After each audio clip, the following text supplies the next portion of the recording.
离婚5年后，我在奢侈品卖场遇到了前夫陈玉光。您太太上周为您挑选的那套西装已经准备好了。谢谢。这单一起付了吧？不用了。阿姨，这么多年了，你还在恨我？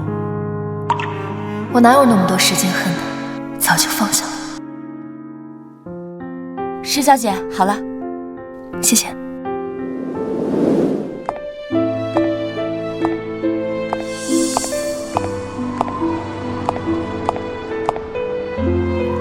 上车吧，我送你。不用了，谢谢，我等公交车。这些年你过得还好吗？挺好的。上车吧，就让我送送你。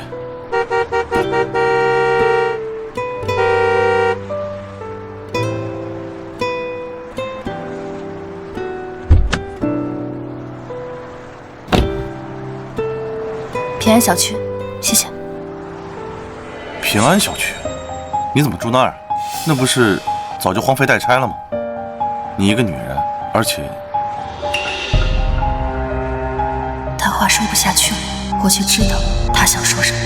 平安小区，那是我母亲死去的地方。别过来，妈，你冷静一点，你这是干嘛呀？能不能别吓我？阿姨，别走妈的老路，嫁给太耀眼的人，会伤了你自己。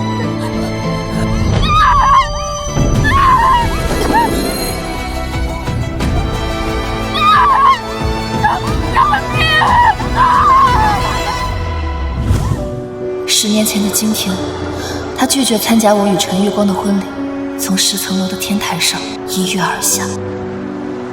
还是把窗户摇上吧，你一吹风就会感冒。你要是觉得热，我就把温度调低点。我现在不会了，你随意就好。喂，老公，你拿到衣服了吗？现在在哪儿呢？拿到了，遇到了阿姨，送她一趟。阿姨回来了吗？也是好久不见了，你怎么不早说？一起聚会不叫我呀？认识李若思10几年，我从没有听过她用这样的语气说话。从前，她内敛沉静，只一心扑在绘画上。别哭了，名额都让给那个姓孙的家伙了，你只会躲在这里哭吗？算了，阿姨，我没关系的，我们斗不过他们的。什么叫没关系啊？那是你准备了快1年的心血，怎么能让给那个连静物都画不出的废物？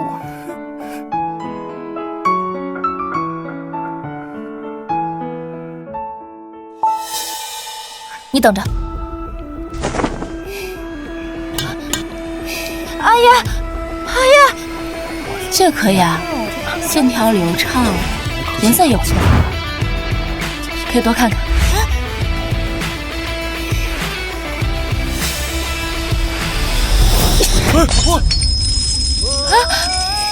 我拎着棒球棍，当众砸了那人的参赛作品，代价是我因为损坏公物和扰乱教学秩序，被关了3天少年所。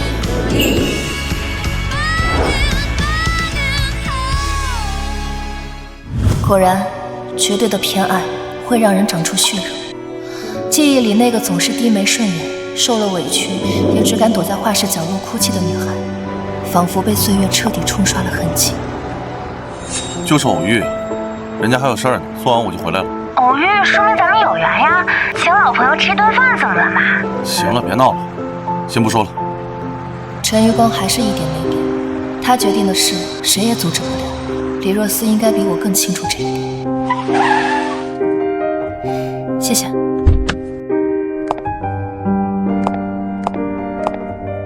阿姨，我能问一下，你那个领带是买给谁的吗？我老公。你们家庭美满，我也早已婚嫁。同样的款式，5年前你也是这样买给我的。所以呢，当年那件事发生之后，我想离开这个伤心地，换个地方重新开始。初到美国之时，我在街头以卖画为生，直到有一日，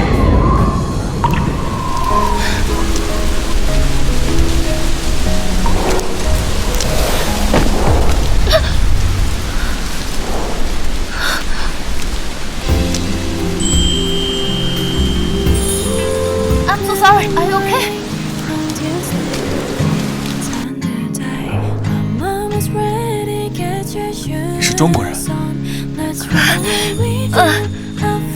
这画好熟悉，笔触也非常熟悉。你见过这幅画吗？能不能帮我临摹一幅？我想要一幅完整的。这幅画不是我在大学时期的一幅作品吗？后来我才知道，原来当年他在国际画展上看过我的画，你要的画，一眼便爱上了那幅作品，并试图通过各种方式联系我，但都失败了。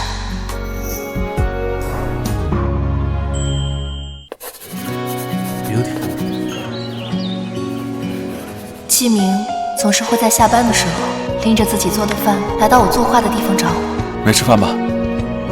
趁热吃。谢谢。我先走了。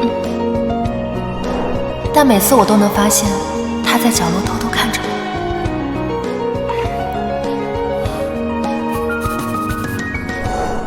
不久后，他的生日，我便将这幅画送给他做礼物，他很喜欢，直到现在都挂在书房的墙上。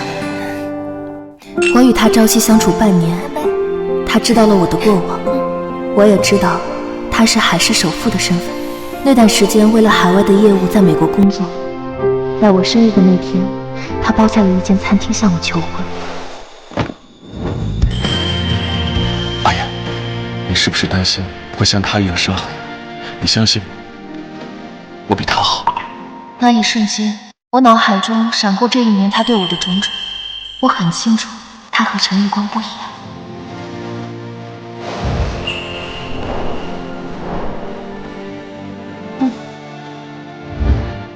其实你没有必要在我面前逞强，都过去这么多年了，我只是希望你过得好，而不是现在这样。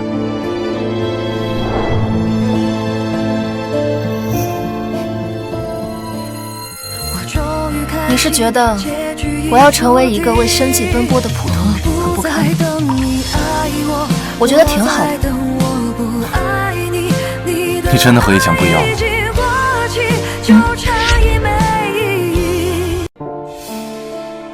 很多人都这么说。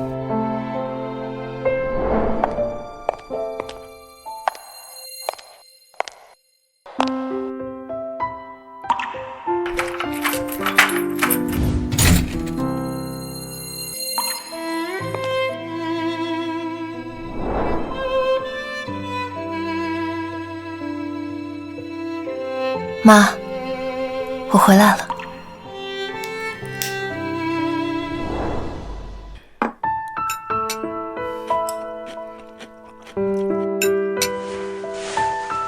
妈妈，我今天碰到陈玉光了，你先别着急生气，他欺负不到你女儿头上的，而且我也不会像以前那样那么傻了。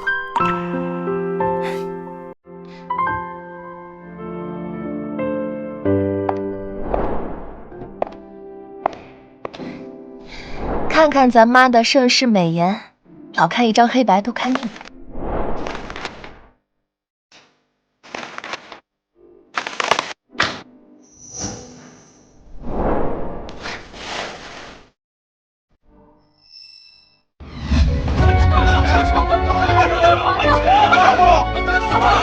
年少时的盛夏，讨债的人找到陈玉光家里，喊打喊杀，那本该挨在陈玉光脸上的拳头，猝不及防打在了我的脸上。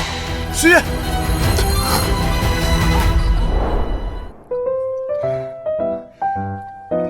母亲心疼我，让我不要跟陈家人来往。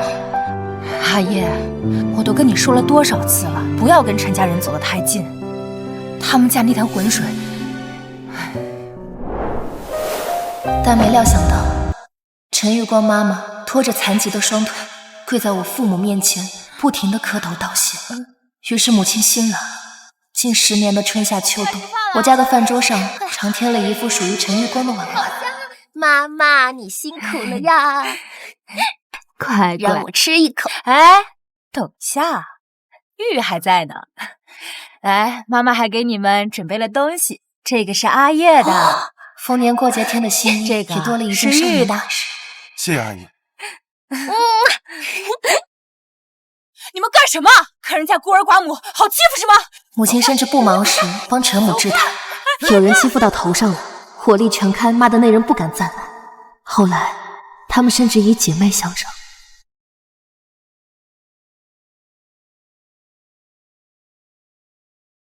但谁也没想到，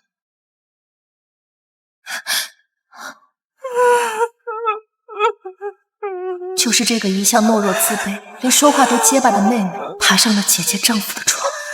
离婚吧，我什么都不要，我只要素兰。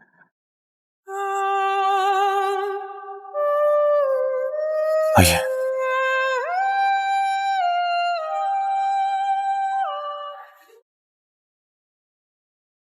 放开我女儿！阿姨，你一家人都不是好东西，阿姨，没有好东西！那时候的我也哭了，说的却是诛心的话。妈，余光又没做错什么，你为什么打余光？当年和陈余光离婚后，我烧了所有与他相关的东西，没想到这里还有漏网之鱼。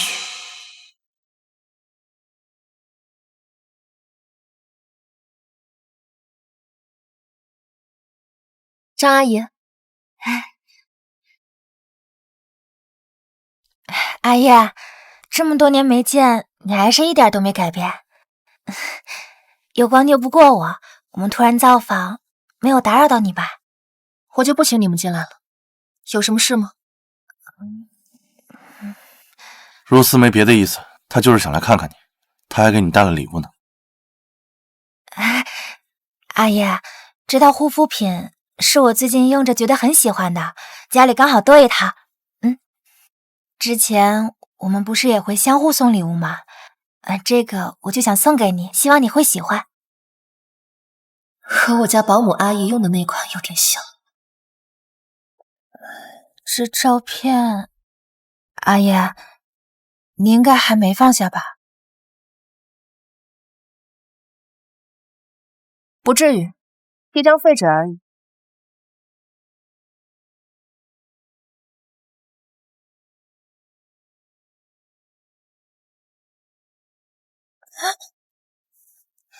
我知道你还心存芥蒂。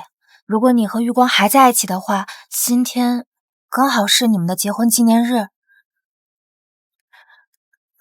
当年的事，我也是身不由己。阿叶，就让我们请你吃顿饭吧。如果你生活上有什么需要帮助的，尽管告诉我们，都是老朋友，千万别客气。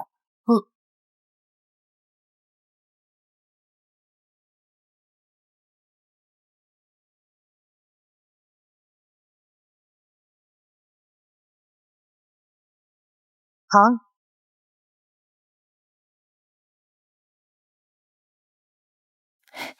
阿叶，你是不知道，当热气球升起来的时候，整个卡帕多奇亚的景色简直美得不像话。余光还特意准备了私人导游，专属于我们两个。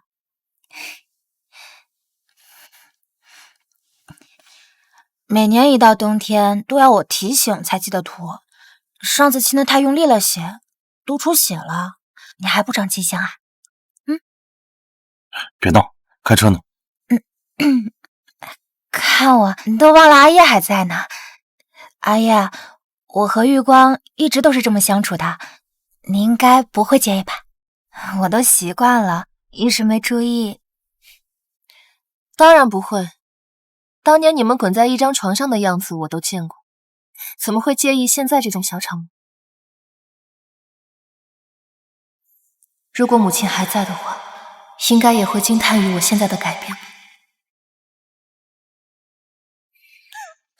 当年父亲执意要为了林素兰离婚，几乎逼疯了母亲，而我背地里和陈余光变成夫妻这件事，直接要了他的命。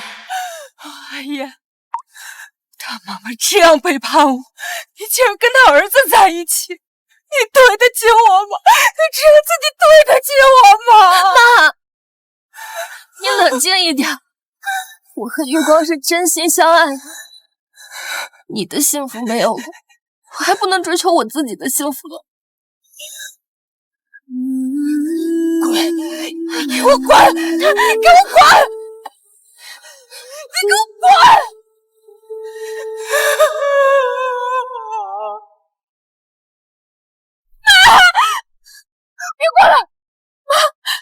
你冷静一点，你这是干嘛呀？你能不能别吓我呀？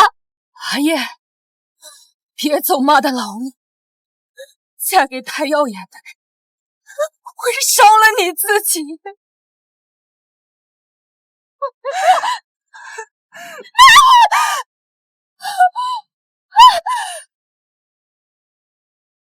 起初，我只是恨父亲和林素兰，是他们背叛了妈妈，逼得她短短时间内从一个无坚不摧的女人，变成了一点小事就大惊小怪的怨妇。后来，我恨我自己。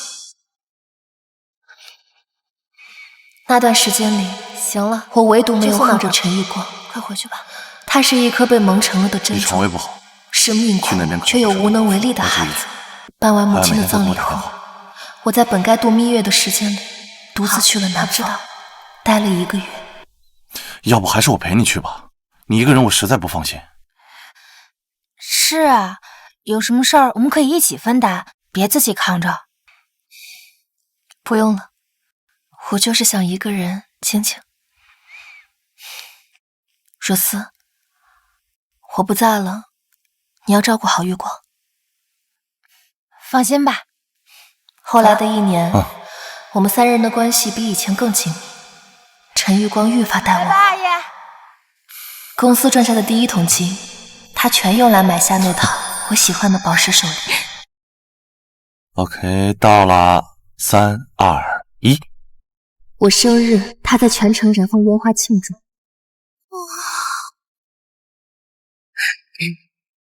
每个月的生理期那几天，他会推掉所有线下会议，陪我在家办公。我从没怀疑过他爱我爱得入骨。直到某次偶然，我独自去了他的办公室。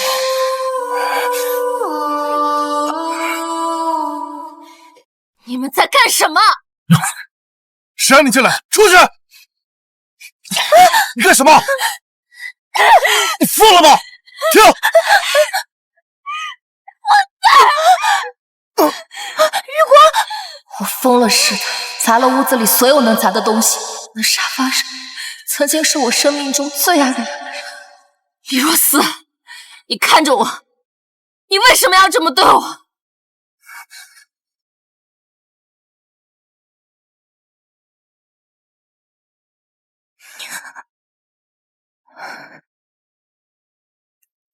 阿言，对不起，我知道我们不该，可是我们已经无法控制的相爱了。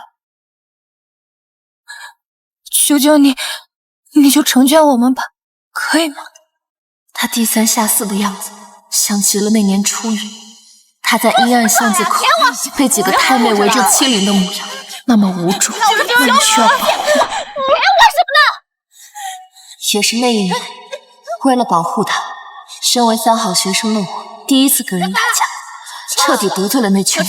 很长一段时间，我放学都不敢一个人走小。准备好了吗？准备好了，我要丢啦！好，3、2、1。我也将我最珍视的人，象征幸福的婚礼捧花，亲自交给他，真心祝福他能找到属于自己的幸福。而如今，他却躺在我丈夫的怀里，哭着求我成全。什么时候开始的？这重要吗？这是公司，不是你家。这不重要吗？陈玉光，这不重要吗？你们把我当狗一样耍，你告诉我这不重要。我告诉你，去年3月，你抛下我去南方的时候，我们就在一起了。我无意隐瞒你，只是那个时候你母亲刚去世，我不想刺激你，所以由着你的性子，勉强和你在一起。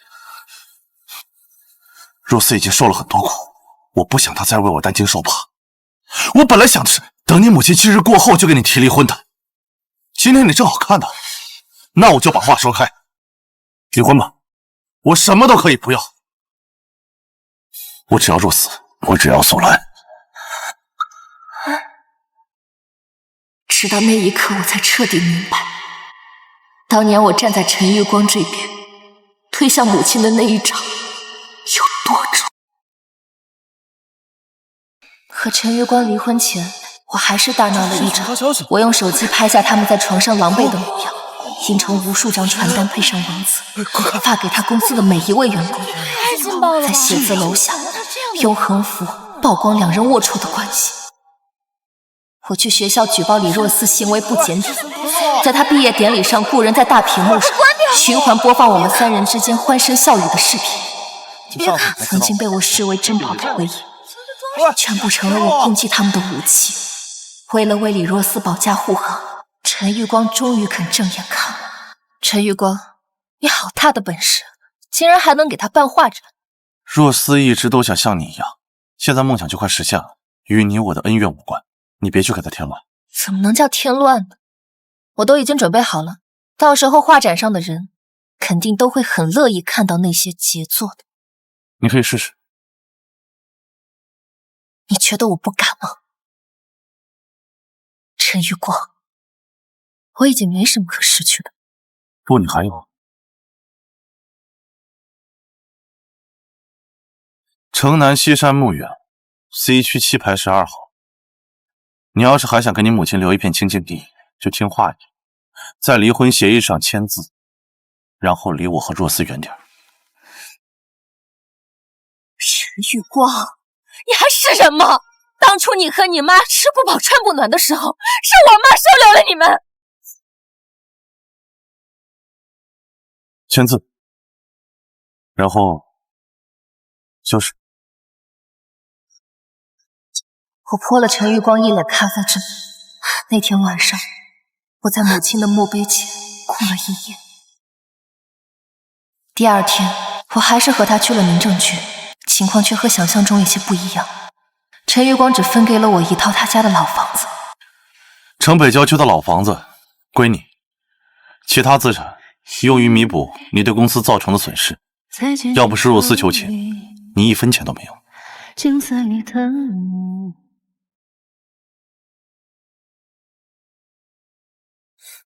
舍不得啦？怎么可能？我们去吃饭吧。我曾以为那些激烈的报复能让我疼痛的心得到平息，直到他亮出最后的底牌，我才明白我是玩不过陈玉光的。从小就是，我所有的愤怒和挣扎在他面前不堪一击。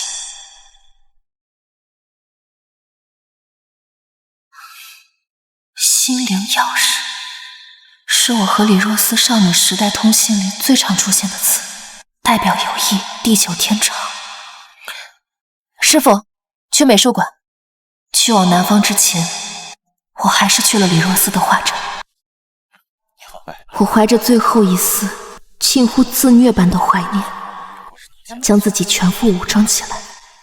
那个看起来不错啊，好有新意啊！这个设计。踏进会场的那一刻，像是一只窥视别人幸福的老鼠。哇，这构图，你看这个作者好厉害啊！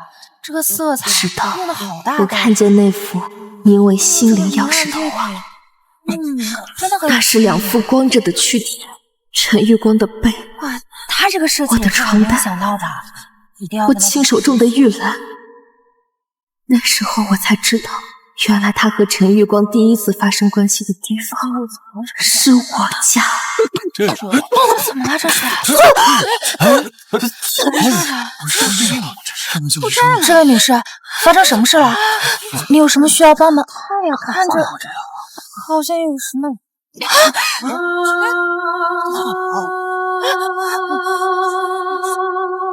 这怎么能画别人的画呢？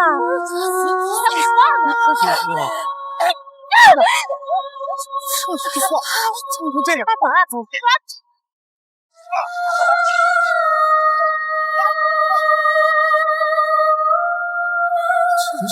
若思，你怎么样？强盗一样。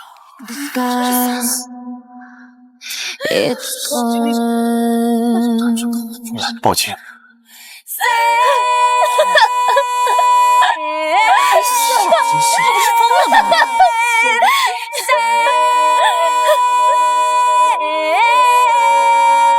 因为涉及金额已经超过1万元，我被判3年有期徒刑，附带赔偿物质损失以及精神损失，狱中几番寻死，却又被奇迹般救了回来。1年后，我因表现良好，减刑出狱时身无长物。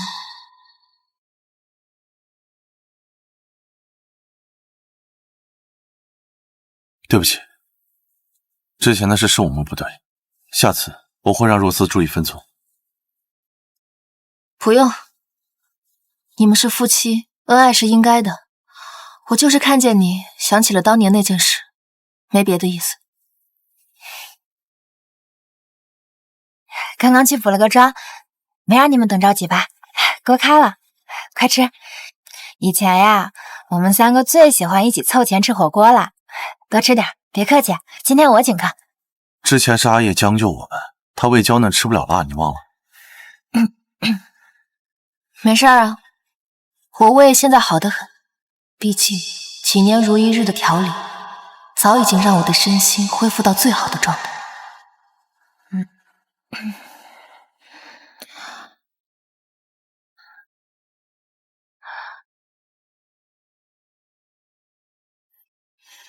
喂，老公。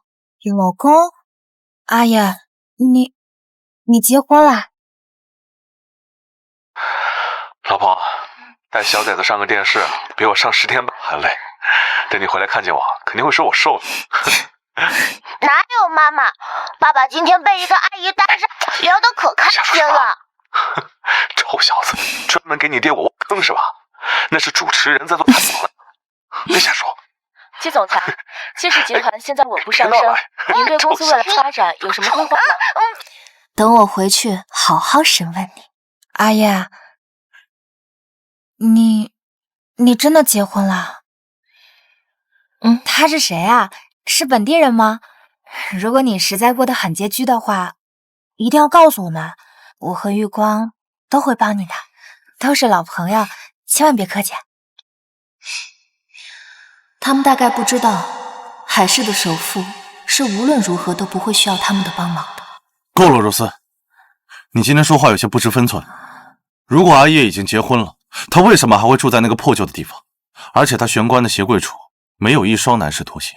阿叶，我不知道电话那头的是谁，但如果那是你的老公，让你住在那种地方，我觉得他还不够格。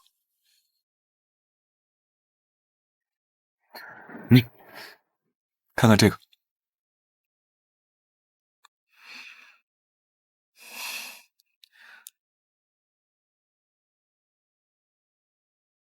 这房子不是听说要拆迁了吗？我用城东那块很多人瞧着的地跟开发商换的，现在这块地和上面的房子完完全全属于你。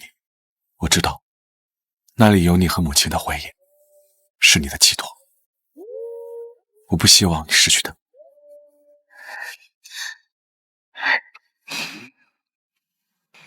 那所老房子是我专门祭奠母亲的地方，每年都会独自回去住几天，做一顿饭，陪母亲说说话。今年正巧给陈玉光撞上的。玉光，你这么激动干什么？阿叶结婚了，你不替他开心吗？说不定他连孩子都有了，这也是好事儿啊！哎，阿叶，快看，是季氏集团的总裁季明，真是年轻有为，长得还这么帅气。要我说呀，阿叶，你就应该找一个像这样的，才配得上你。你那个要是过得不如意，不如趁早离了吧。女人呀，还是应该对自己好一点。季明确实算个人物，手腕、实力、眼光都是一流的。如果有个女人被他看上，那一定也很优秀。不知道像季明这样的人，以后会娶一个什么样的富家千金？阿叶，我觉得你的老公有些不太会照顾人，让你住在那种地方，作为你的老同学，是见不得你受苦的。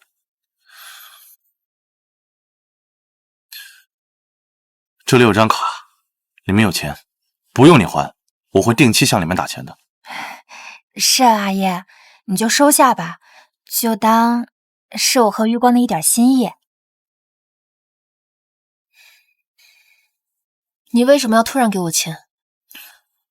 有些事情终究是要弥补你的。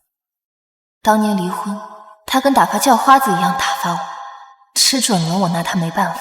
现在已经各自有了家庭，忽然又给我钱，是吃准了我难以拒绝吗？陈玉光，你要是真的感到抱歉的话，就让你和你那个妈去我妈的坟墓面前磕100个响头，或许我会觉得你是真心的。你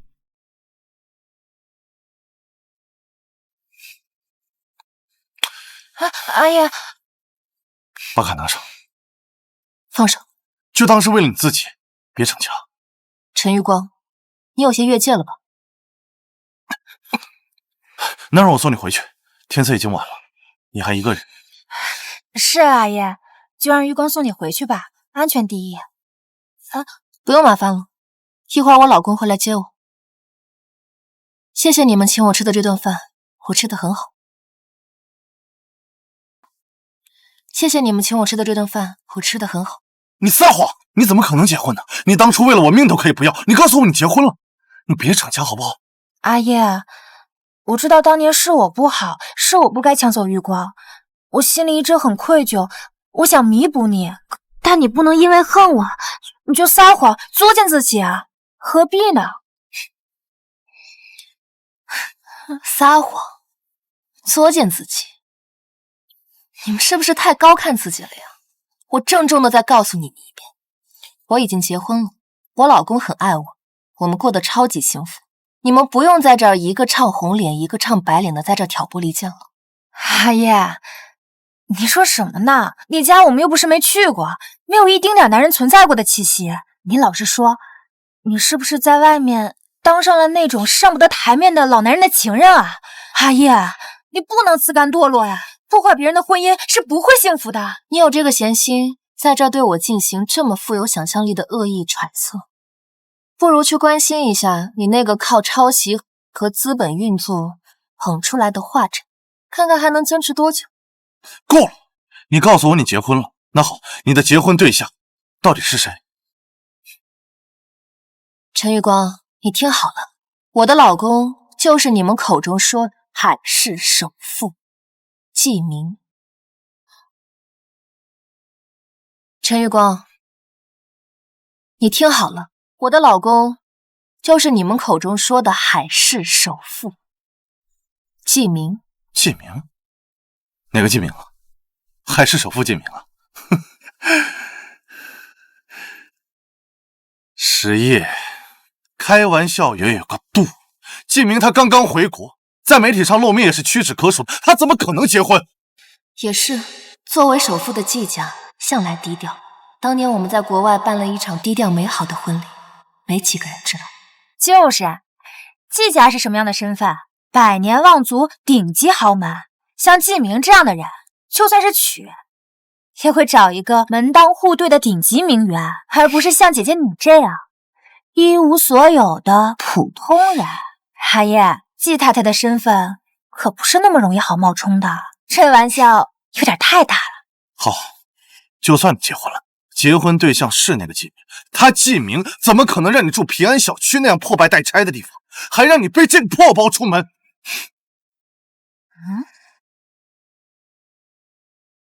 阿爷，趁现在听到的人还不算太多，你赶紧改口。我和玉光就当你开了个玩笑，也不会往外传。如果这件事儿不小心传到纪家人的耳朵里，冒充纪太太，破坏纪家的名声，纪家人会怎么对付你啊？这个后果你承担得起吗？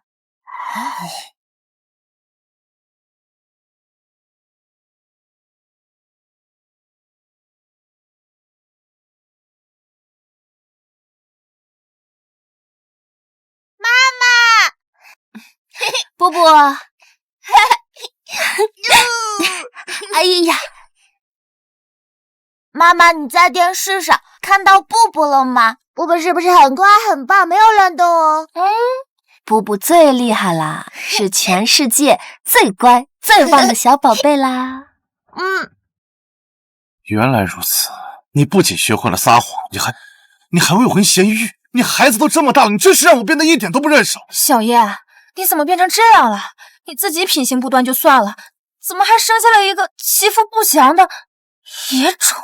你这样会毁了孩子的一生的。我才不是野种，我有爸爸，爸爸对布布最好了，爸爸妈妈最爱布布了。小朋友，你告诉我，你爸爸叫什么？我爸爸叫季明。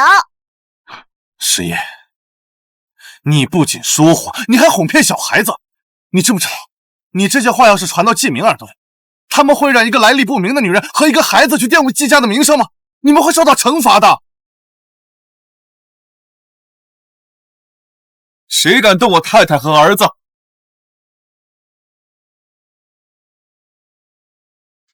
季明他怎么会来这里？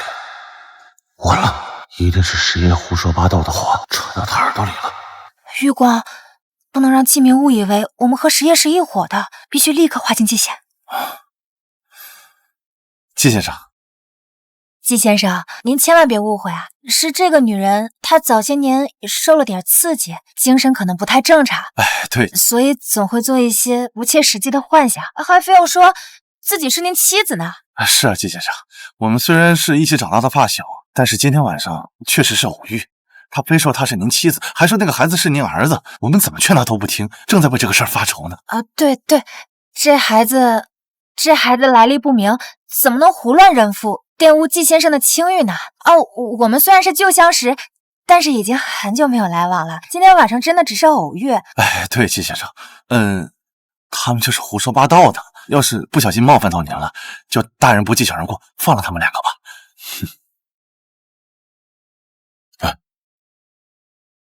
多大了，还总是让我老婆抱，自己多重不知道吗？要是她累坏了，拿你试问。爸爸胡说，明明爸爸也让妈妈抱，羞羞脸。哼！二位，礼貌向大家介绍一下，这位就是我的先生季明。这二位就是陈先生，还有陈太太。是。不过，我刚刚好像听二位说我太太精神出了问题，还说我儿子是野种。不是，我们胡说八道的，天大的误会。对，季先生，真的对不起，我们实在是不知道阿叶说的都是真的。以后不要再让我听到任何诋毁我太太和儿子的话，尤其是当着他们的面，否则……老婆，儿子，咱们走，回家。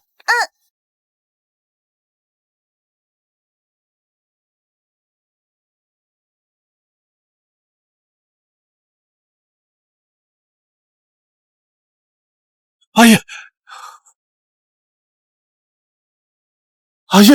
陈玉光，你干什么？都怪你，要不是你非要追出来给他钱，我们就不会遇到季明，我们也不会这么丢人。怪我？是谁一直在阴阳怪气？是谁像个泼妇一样指着别人的孩子说是野种？你是觉得我们死还不够快吗？我泼妇？陈玉光，你当着我的面把你的副卡给别的女人，你有考虑过我的感受吗？那是你的副卡，前段时间你妈生病问你要，你推三阻四，又是没舍得给，现在你转头就给了别的女人，你把我当什么？你闭嘴！我凭什么闭嘴？我凭什么眼睁睁看着我的老公去关心别的女人？陈玉光，你有没有心？从你进这家店开始，你就魂不守舍。当你听到他说他结婚了，他有老公了，掌心的肉都快抠烂了。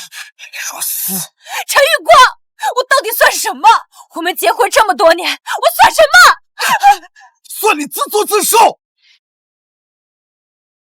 我们结婚这么多年，我算什么？算你自作自受。她本来是你的闺蜜，是你抢了陈太太的位置，享尽了荣华富贵，而她呢，过得这么惨，你心疼过她吗？我只是给了她一点点钱，你就受不了了？她当年知道真相的时候有多心痛，我现在跟她已经没有关系了，你就不能放过她吗？陈玉光，你现在装什么生气？当初是你先碰的我，是你说受不了她高高在上的大小姐脾气，是你说跟我待在一起更舒服，现在装什么生气？李若思，你怎么心思这么歹毒？我歹毒？我这么做是为了谁呀？现在事业成了，高不可攀的季太太，怎么后悔了？你嫌我碍眼了？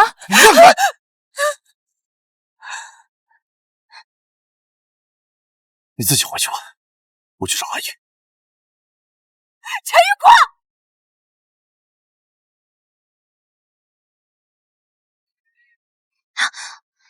你干嘛呀？吓我一跳。步步睡了？刚睡着，怎么了？没什么。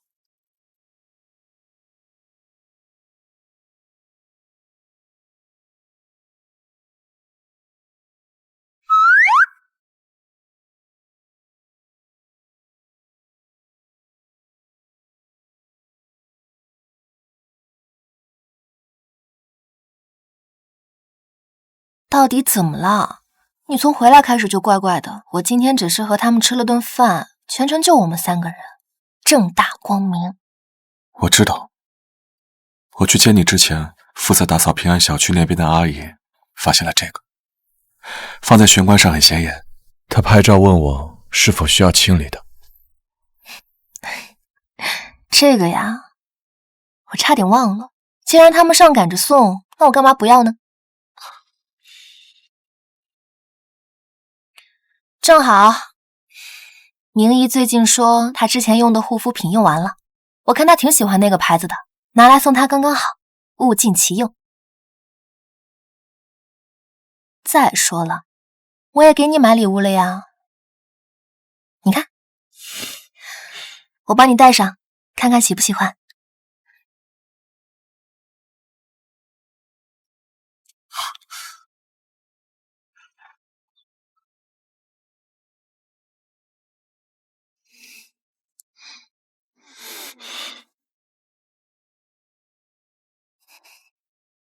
挺不错的，合适。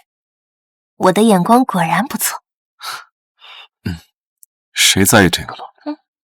不在意呀，那我拿去推掉好了。I get too close, will you promise you rescue me? Take me from 宝宝， eternal love. 今晚我帮你洗澡吧。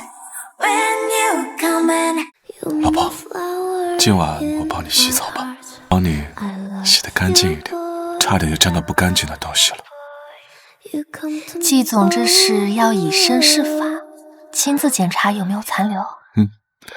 必须亲自检查，确保万无一失。那要是检查不合格，季总打算怎么处理？不合格，那就只能反复清洗，直到我的季太太浑身都充满了我的气息。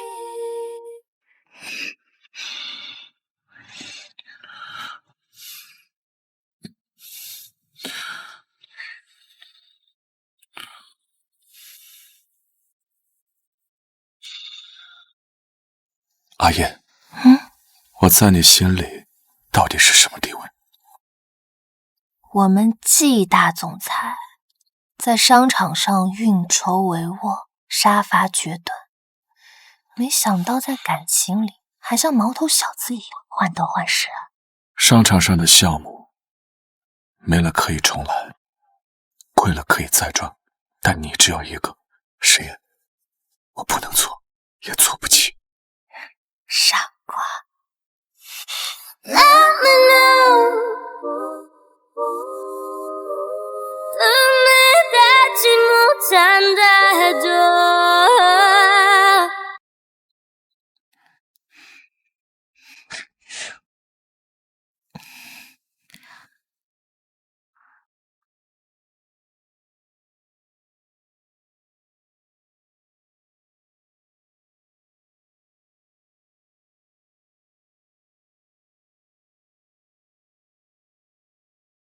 喂，周阿姨。夫人，不好意思这么早打扰您，我今天早上照常过来打扫，您家门口的地上有好大一堆烟头，密密麻麻的，我觉得还是得告诉您一声。楼道里一股子浓重的烟味和酒味混在一起，差点没把我熏晕过去。我检查过了，门锁好好的，家里倒不像是有人进去过的样子。不过楼下的张大爷说，这几天总听见奇怪的声音在楼道里响起，你说会不会是来蹲点的贼呀？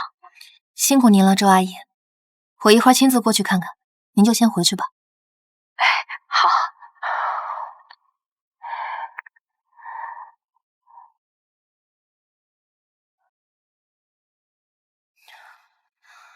平安小区虽然老旧，但前几年自从季民买下之后，也有用心找人维护，已经少了很多莫名其妙的人。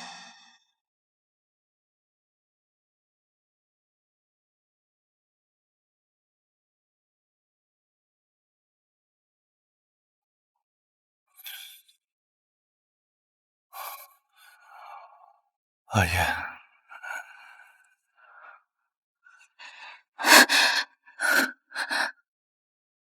喂，你好，麻烦上来一套。师爷，现在你满意了？陈玉光，你到底什么时候才回家？你还要在这丢人现眼到什么时候？人家十爷现在是高高在上的季太太，住着庄园，享着泼天的富贵，用不着你在这假惺惺的关心。你醒醒吧！陈玉光，我才是你的妻子，这些天你根本就没有正眼看过我。难道当年你对我说过的誓言都是假的吗？都是骗我的吗？你告诉我！当年，你还敢跟我提当年？要不是因为你这个毒妇，我怎么可能一而再再而三的伤害她？我怎么可能背叛她？都是因为你！你别以为我不知道，那天夜里是你穿上她的睡衣来勾引我的。陈玉光，当年是你让我这么做的。有胡说！我杀了你！有胡说！我杀了你！放手！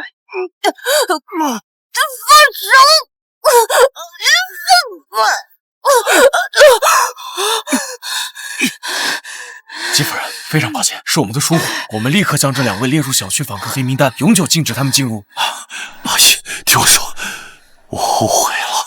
我没空在这儿陪你们2个人唱2人转。陈玉光，还有你李若思，这是最后一次。我希望以后你们2个永远都不要出现在我的生活里。阿姨，阿姨，听我解释。阿姨，阿姨，老师，在学校要乖乖听话，好吗？好的，那你要第一个来接我哦。好。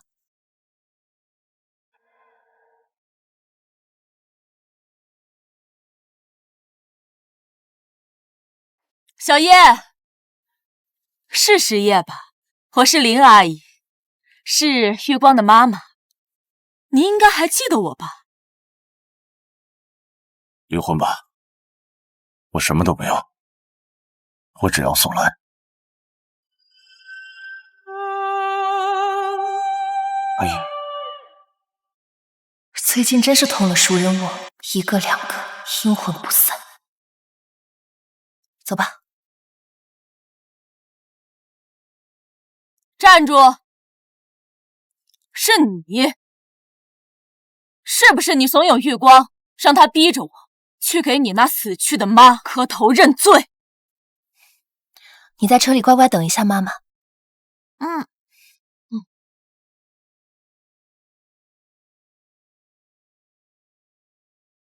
陈玉光，他竟然真的跟你说了这件事，还真是孝心好家哎。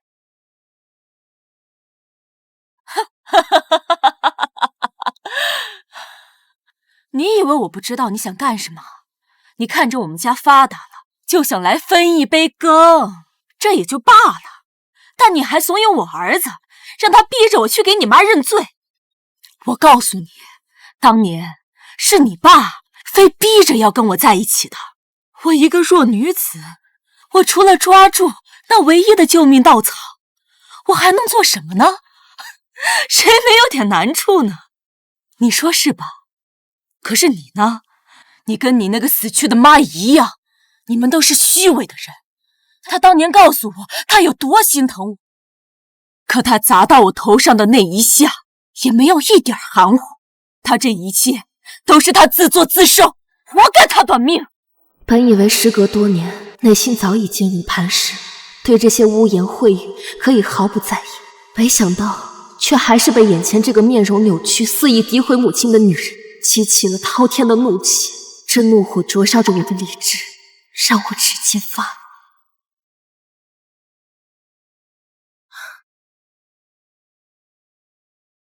干什么？你们想干什么？光天化日之下，你们还想打人不成？林素兰，你还是以前不怎么说话的时候更讨人喜欢些。要不是我爸死得早，他看见你现在这个样子，说不定还能再找一个。你说什么呢你？啊？你怎么说话呢？打！干什么？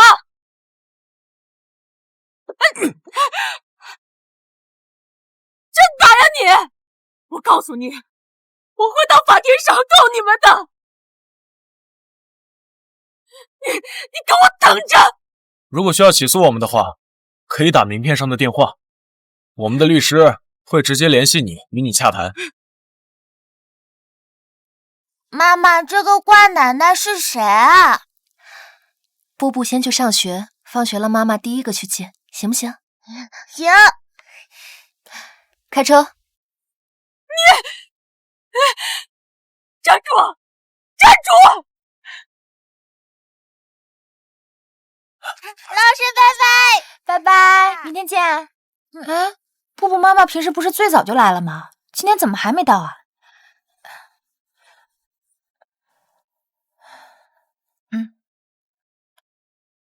好的。布布，你妈妈路上有点事儿耽搁了，我们在这里等一会儿，好不好？布布会乖乖站在这里等的。好，真乖。哎，小朋友之间不许打架啊！布布，你这个乖奶奶怎么在这儿？布布呀，你妈妈让我来接你的，让我带你去一个地方。不行，我要站在这儿等妈妈。把她抱过去。放开我！放开我！你是坏人！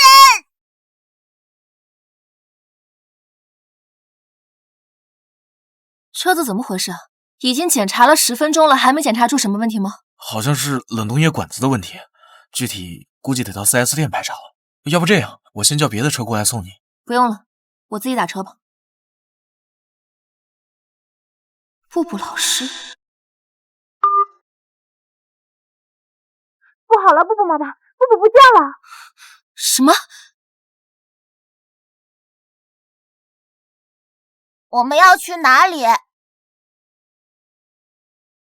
到了你就知道了，你肯定去过那里。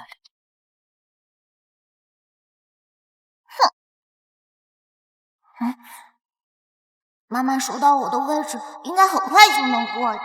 布布不怕，坏人的阴谋永远不会得逞的。七明怎么还没来？人都找好了吗？兄弟们都准备好了，只待夫人一声令下。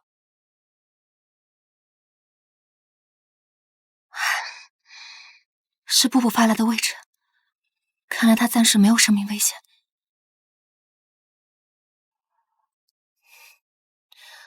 布布的位置我同步给你了，你一会儿直接带人过来。好。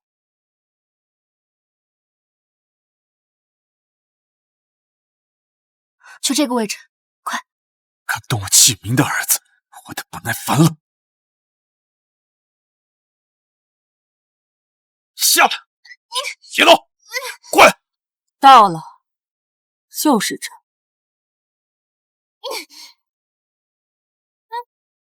怎么会是这里？放开我！妈妈带我来这看过外婆，我记得。你带我来这里干嘛？我警告你，诱拐儿童可是犯法的。哼，你放心，我就是带你来看看你外婆，让你给她上炷香罢了。你会这么好心？我不信你，你肯定是坏人。你闭嘴，吵死！把他嘴给我捂上。好，闭嘴。走。姐姐，是不是没想到我们这么快就见面了。今儿啊，我还带着你最亲爱、最宝贝的外孙来了。不不，来，过来给你外婆磕头。我不磕。贱种，果然跟石爷一个德行，都不是省油的灯。把他给我拽过来，磕，让他磕。你敢在我外婆面前这么欺负我，我外婆会找你算账的。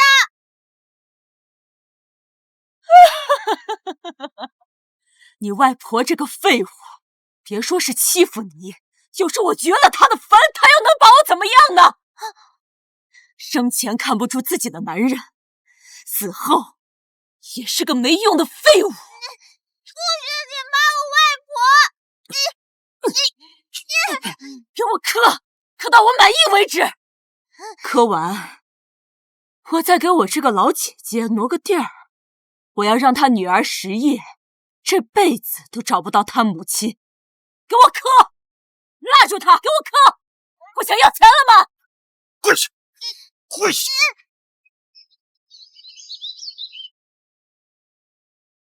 爸爸妈妈，你们怎么还没来？这个坏人欺负我和外婆，我们要坚持不住了。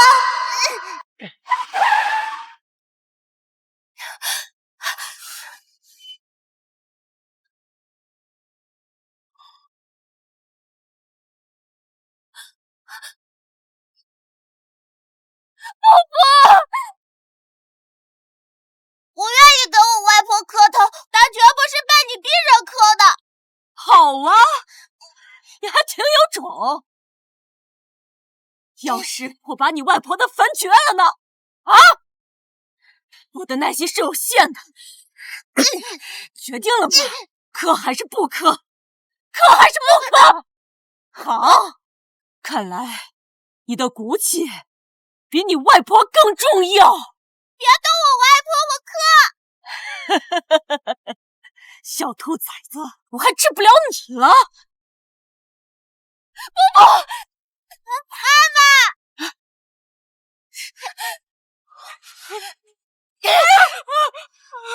出事！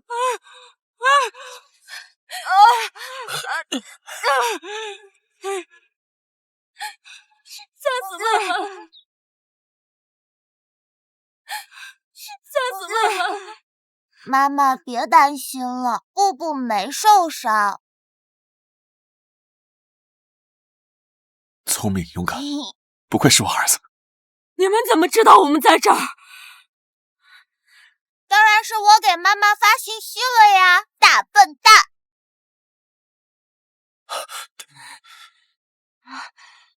抱歉，季总、夫人，我们来晚了。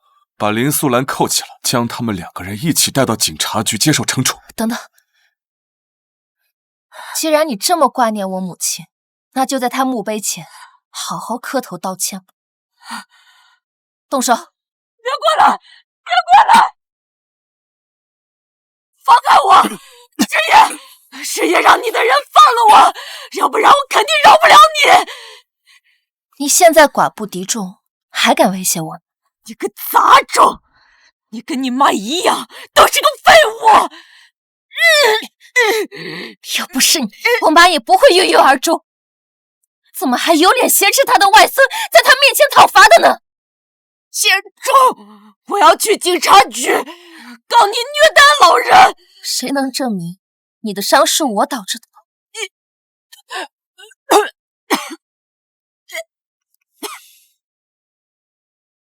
下手。脏。谢谢老公。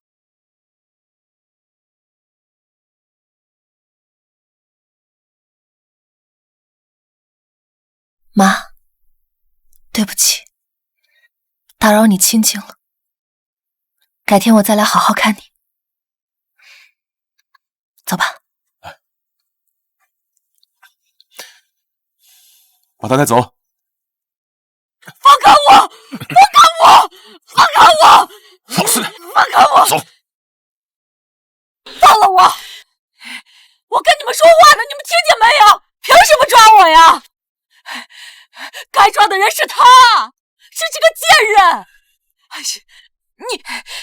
他虐待我，他伤害老人，你们知道吗？应该抓他才对。你们看看，我浑身上下的伤全是他造成的。警察叔叔，那个坏奶奶骗人！你个小贱崽子，看我不出去，找人把你弄死！警察同志，这个女人把我儿子从幼儿园拐走，还私自把他带到我母亲的墓地，逼他下跪，这对孩子造成了非常不好的心理影响。好，我们了解情况了，谢谢你们的配合。警察同志，哎，你们是眼睛瞎了还是耳朵聋了啊？我说让你们放了我，你们听见了没有？啊，你们知不知道我儿子是谁啊？一会儿我儿子来了，让你们一个个都吃不了兜着走。好啊，诱拐儿童还敢威胁警察，你是想罪加一等吗？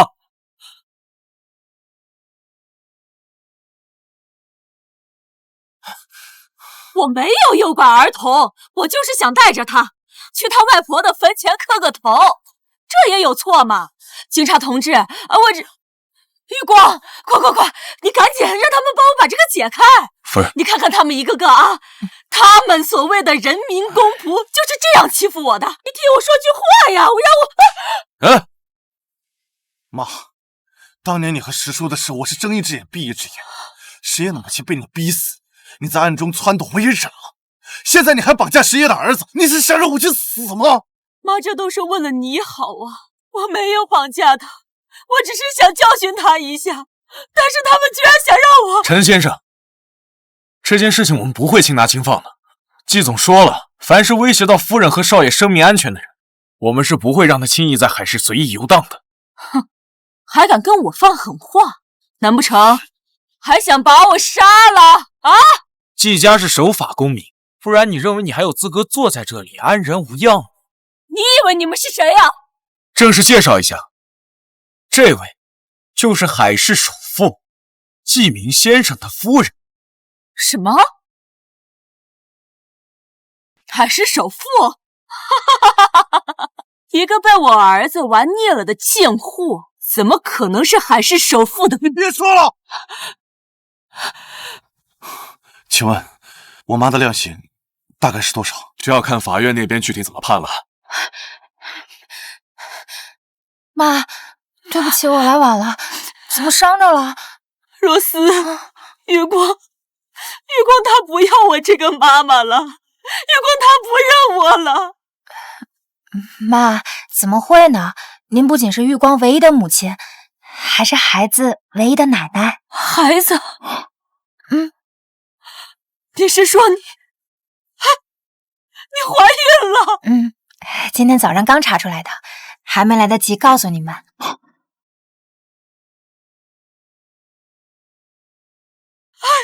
玉光，你听见了没有？若思怀孕了！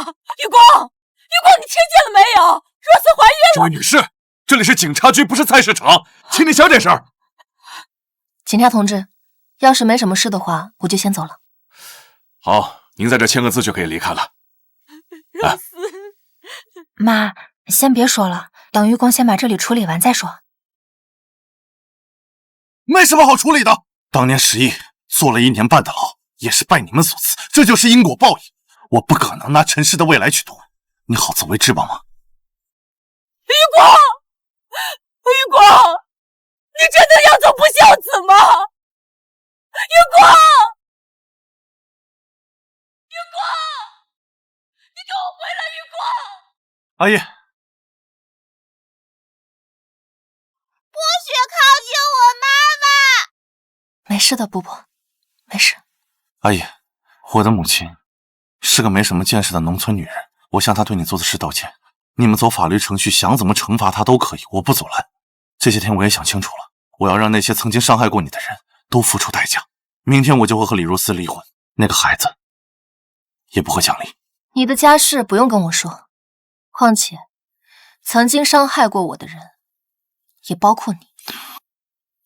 我知道，我只是用这样的方式惩罚我自己。看到你过得开心，我替你高兴。我们已经是陌路人了，你不用装出一副浪子回头金不换的深情苦情男，没人在乎你高不高兴。不，我们走。阿姨，阿姨。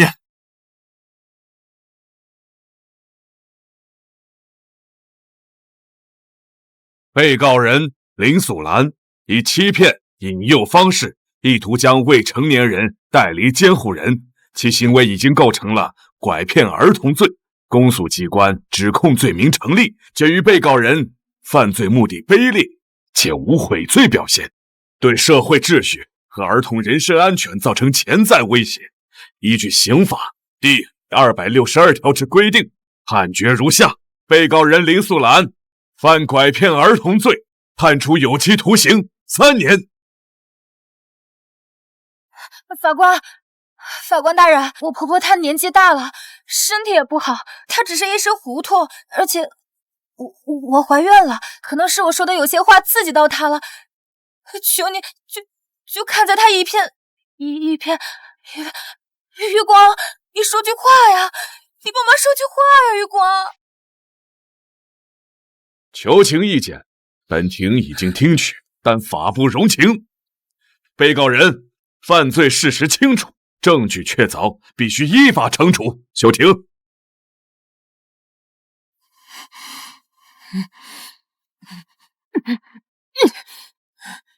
若思，余光，救我！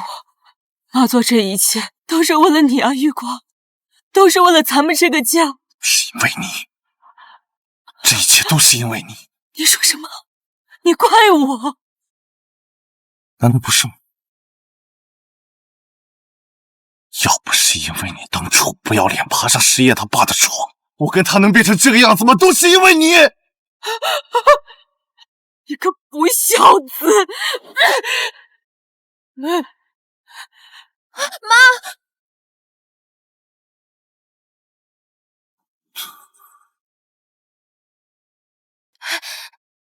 余光，我们现在要怎么办呀？妈真的被判了3年，我们得想办法上诉吧，总不能眼睁睁看着余光。哎呀！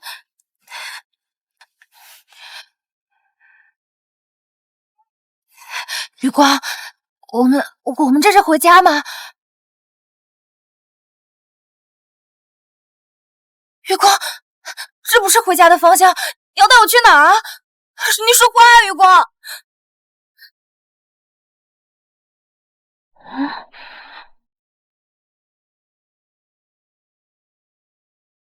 哎，陈余光，这是什么地方？你带我来这儿干什么？你放开！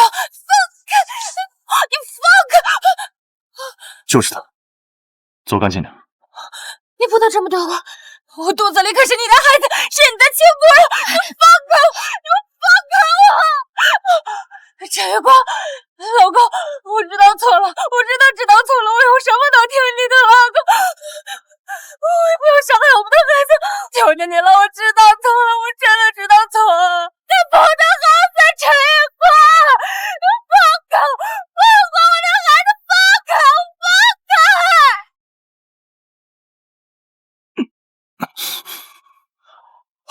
陈总，你总算回来了。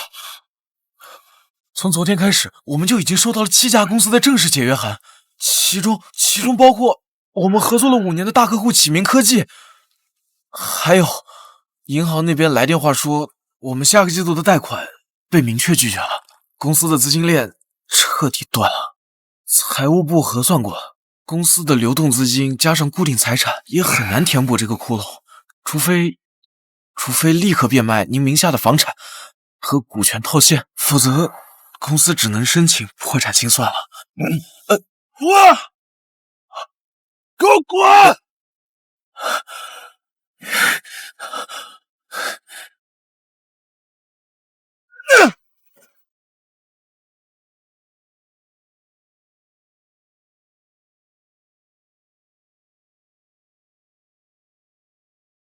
阿姨，不，妈，对不起，我错了，我真的错了，我对不起阿姨，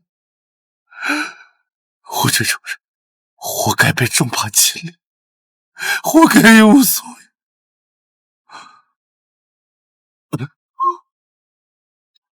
对不起，对不起。对不起，我对不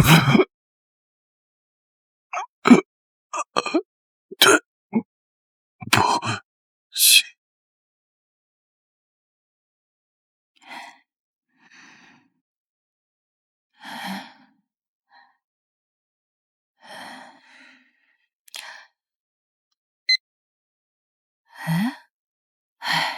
重症肺炎，烧还没有完全退，都住院3天了，连个探病的人都没有。唉，也是可怜人呐。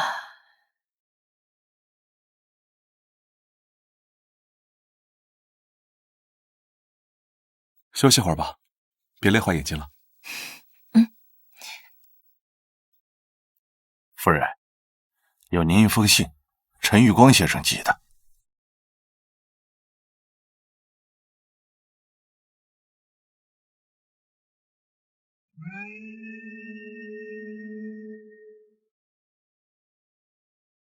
不看看吗？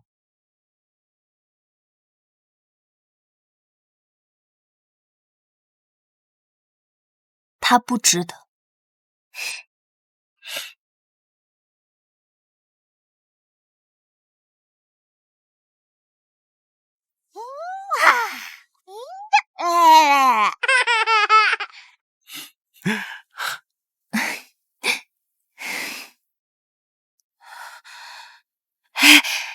先生、女士，你们要买画吗？我是美院毕业的。啊，这是我老公，我老公很爱我的。我们还有一个可爱的孩子，叫……快走吧。叫……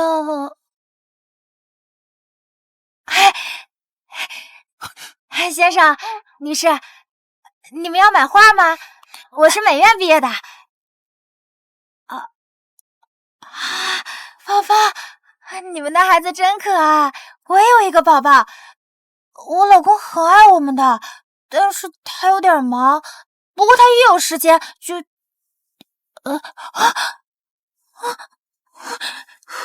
我的画还要拿去展览呢，可不能弄脏了。